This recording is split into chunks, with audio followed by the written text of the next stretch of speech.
Hello students, चलिए start करते हैं एक्सरसाइज 13.1 का क्वेश्चन नंबर 5 देखते हैं क्या है। स्टेटमेंट रीड करेंगे एक बार। A photograph of a bacteria enlarge 50,000 times attain a length of 5 centimetre as shown in diagram.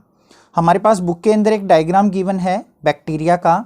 अगर हम उसके फोटो को 50,000 जूम करते हैं, एनलार्ज का मतलब जूम करना, तो हमें वो बैक्टीरिया 5 सेंटीमीटर की लेंथ का दिखाई देता है। What is the actual length of the bacteria, तो उस बैक्टीरिया की एक्चुअल लेंथ है कितनी, मतलब कितनी छोटी साइज का है वो, कि हम उसे 50,000 जूम करें तब वो हमें 5 सेंटीमीटर का दिखाई देता है। तो एक्चुअल में तो वो बहुत छोटे साइज का होगा, तो वो लेंथ हमने फाइंड आउट करनी है। नेक्स्ट क्या कहा है उसने सेकंड में, if the photograph is enlarge 20,000 times, अगर हम फोटो को 20,000 टाइम जूम करें तो what would be it's enlarge length, तो वो हमें कितनी लेंथ का दिखाई देगा।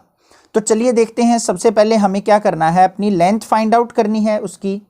तो यहां पे क्या कर लेते हैं, late length of bacteria, length of bacteria वो मान लेते हैं हम x सेंटीमीटर। ठीक है। अब देखो यहां पे हम बनाते हैं अपनी एक टेबल। टेबल के अंदर हमने क्या वैल्यूज लेनी है वो देखते हैं। सबसे पहले लेंगे हम लेंथ, और दूसरी है हमारी एनलार्ज लेंथ। एनलार्ज लेंथ मतलब अगर हमने उसको 50,000 जूम किया तो हमें कितने सेंटीमीटर का दिखाई देता है, वो 5 सेंटीमीटर का। दूसरी चीज क्या है, अगर हम उसको 20,000 जूम करेंगे तो हमें कितने सेंटीमीटर का दिखाई देगा, वो क्या मानना है हमने, x। ठीक है। तो बाय डायरेक्ट प्रोपोर्शन एक तो हम निकाल लेंगे, बाय डायरेक्ट प्रोपोर्शन क्या आ जाएगा, 5 अपॉन में 50,000 is equal to x upon में 20,000। क्या करेंगे यहाँ पे, क्रॉस मल्टीप्लाई, 20,000 की 5 से मल्टीप्लाई, तो कितना आ गया, 20,000 multiply by 5 is equal to 50,000 की x से मल्टीप्लाई करेंगे तो 50,000 इंटू एक्स। हमें चाहिए x की वैल्यू, तो 50,000 को इस तरफ लेके जाएंगे तो क्या हो जाएगा, डिवाइड में। तो यहाँ पे क्या आ जाएगा, ये 20,000 multiply 5 divided by 50,000 is equal to x। तो यहां पे क्या करेंगे, 40 से 40 कैंसिल आउट, 5 से 5 कैंसिल आउट, तो x इज इक्वल टू क्या आ गया हमारा, 2 सेंटीमीटर। तो मतलब अगर हम उसको 20,000 टाइम्स जूम करेंगे तो हमें जो है वो बैक्टीरिया 2 सेंटीमीटर की लेंथ का दिखाई देगा। आई होप ये चीज आपको अच्छे से क्लियर हो गई है। इस तरीके से हम फाइंड आउट कर लेंगे। दूसरा जो पार्ट है इसका हमारे पास वो क्या है, मीन्स ये तो था हमारा सेकेंड पार्ट। फर्स्ट पार्ट के अंदर हमने क्या फाइंड आउट करना है, actual length of bacteria find out करनी है। ठीक है। तो एक्चुअल लेंथ कैसे फाइंड आउट करेंगे हम वो देखते हैं। एक्चुअल लेंथ ऑफ बैक्टीरिया कि वो रियल में कितने साइज का है। देखो लेंथ कितनी थी, 50,000 जूम करने के बाद 5 सेंटीमीटर का दिखाई देता है, तो हमें एक्चुअल लेंथ निकालनी है। तो क्या आ जाएगी हमारी, 5 अपॉन में 50,000, 5 1 जा 5, 5 से डिवाइड करेंगे तो 1, और जीरोज कितनी है हमारी, 4 जीरोज, मतलब क्या आ गया, 1 अपॉन में 1 2 3 4 जीरोज, मतलब 1 अपॉन में 10,000। अब 1 अपॉन में 10,000 को मैं कैसे लिख सकता हूं, 1 अपॉन में 10 की पावर 4 लिख सकता हूं, क्योंकि 4 जीरोज हैं।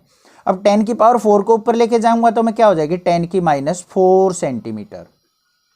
मतलब इतने छोटे साइज का दिखाई देगा वो, इतने छोटे साइज का एक्चुअल है वो बैक्टीरिया हमारा। आई होप आपको अच्छे से क्लियर हो गया है एक्चुअल लेंथ किस तरीके से निकालेंगे, और 20,000 जूम करने के बाद हमें वो 2 सेंटीमीटर का दिखाई देगा। ठीक है। यहां पे अगर आपको ये लग रहा है कि सर 5 बाय 5 50,000 क्यों किया, 50,000 बाय 5 क्यों नहीं किया, तो आप ध्यान से देखो क्या कहा है उसने कि 50,000 जूम करने के बाद हमें 5 सेंटीमीटर का दिखाई देता है, तो हमें एक्चुअल लेंथ निकालनी है, तो मतलब उसको जूम नहीं करना है। तो हमें क्या करना पड़ेगा, जितनी भी उसकी लेंथ दिखाई दे रही है वो अपॉन में उसकी एनलार्ज लेंथ, कितने टाइम्स एनलार्ज किया है वो, तो 5/50,000 करेंगे। अगर हम 50,000 बाय 5 कर दे तो और बड़ा साइज दिखाई देगा उसका। 5/50,000 करने से हमारा स्मॉल साइज आ जाएगा, वो क्या आ गया 10⁻⁴ सेंटीमीटर का वो एक्चुअल में बैक्टीरिया है। आई होप आपको अच्छे से क्लियर हो गया होगा ये। नेक्स्ट देखते हैं अपना क्वेश्चन नंबर 6। इसका क्वेश्चन नंबर 6 की स्टेटमेंट देखते हैं क्या है। In a model of a ship the mast is 9 centimetre high. अब स्कूल्स के अंदर मॉडल बनाते हैं हम, वहां पे क्या किया हमने, एक शिप बनाया। ये मान लिया क्या है हमारा मॉडल के अंदर शिप। इसके ऊपर क्या कहा उसने, मेस्ट की जो हाइट है वो क्या है 9 सेंटीमीटर की। मॉडल वाले के, मॉडल के अंदर तो छोटा सा शिप बनाते हैं हम, उसके जो मेस्ट की हाइट है वो 9 सेंटीमीटर का है। While the mast of actual ship is 12 metre. अब एक्चुअल शिप का मतलब जो पानी के अंदर हमारे शिप चलते हैं, रियल वाले शिप हैं, उसके मेस्ट की हाइट हमें 12 मीटर गिवन है। If the length of the ship is 28 metre, और पानी वाला जो एक्चुअल शिप है हमारा उसकी लेंथ लंबाई जो है वो क्या हो 28 मीटर हो, तो हमने क्या निकालना है, how long is the model ship. तो हमने मॉडल शिप की लेंथ फाइंड आउट करनी है। देखो अब यहां पे मान लेते हैं ये क्या है हमारा रियल मतलब एक्चुअल शिप। इसकी जो लेंथ दे रखी है ये है हमारे पास 12 मीटर, और ये जो शिप की लेंथ दे रखी है ये है 28 मीटर, और हमने ये वाली फाइंड का आउट करनी है अपनी, इसको मान लेते हैं x मीटर।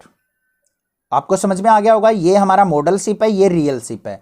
रियल शिप के अंदर मेस्ट जो है 12 मीटर हाई है, और लेंथ जो है हमारी शिप की 28 मीटर है, और मॉडल वाले शिप के अंदर जो मेस्ट की हाइट है वो 9 सेंटीमीटर है, और रियल लेंथ जो हमने निकालनी है इसकी मॉडल वाले शिप की।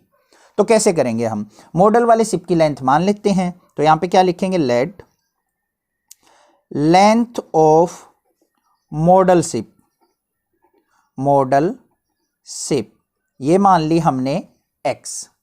अब इसकी टेबल बना लेते हैं हम।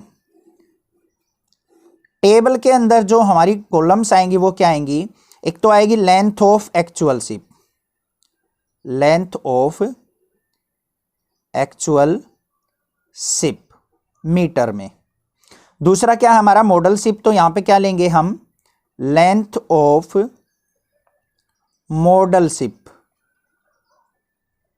अब देखो एक्चुअल शिप की लेंथ जो है हमारी क्या है, मेस्ट की जो लेंथ है वो क्या है 12 मीटर, और मॉडल शिप की जो है वो कितनी है 9 सेंटीमीटर। दूसरी बात करेंगे एक्चुअल लेंथ जो है वो कितनी है इसकी 28 मीटर, और मॉडल शिप की हमने फाइंड आउट करनी है तो उसको मान लिया x मीटर। ठीक है, अब इसको क्या करेंगे हम, by direct proportion, by direct proportion क्या कर लेंगे, 12/9 इज इक्वल टू किसके हो जाएगा 28/x के। यही तो होता है हमारा डायरेक्ट प्रोपोर्शन, x/y लिया जाता है, तो मतलब ये वैल्यू अपॉन में ये, अपॉन में ये वैल्यू इक्वल टू ये। अब यहां पे क्या करेंगे, क्रॉस मल्टीप्लाई, x की मल्टीप्लाई करेंगे 12 से तो 12x इज इक्वल टू 9 की मल्टीप्लाई करेंगे 28 से तो 9 इंटू 28।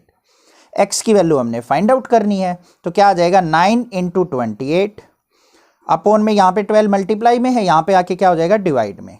अब इसको डिवाइड करते हैं, क्या आएगा 4 3 जा 12, 4 7 जा 28, 3 1 जा 3, 3 3 जा 9, तो x इज इक्वल टू क्या आ गया हमारा 7 3 जा 21 सेंटीमीटर। तो यहाँ पे क्या लिख देंगे, लेंथ ऑफ मॉडल शिप क्या आ जाएगी हमारी 21 सेंटीमीटर, क्योंकि इसकी सेंटीमीटर में थी तो हमारी लेंथ भी क्या आएगी सेंटीमीटर में। आई होप ये क्वेश्चन आपको अच्छे से क्लियर हो गया होगा। कोई डाउट अगर आपको लगता है तो आप मुझे कमेंट कर सकते हैं, अदरवाइज इस चैनल को सब्सक्राइब जरूर करें, लाइक करें और अपने क्लासमेट्स को जरूर शेयर करें। Thank you students for your love and support. Thanks.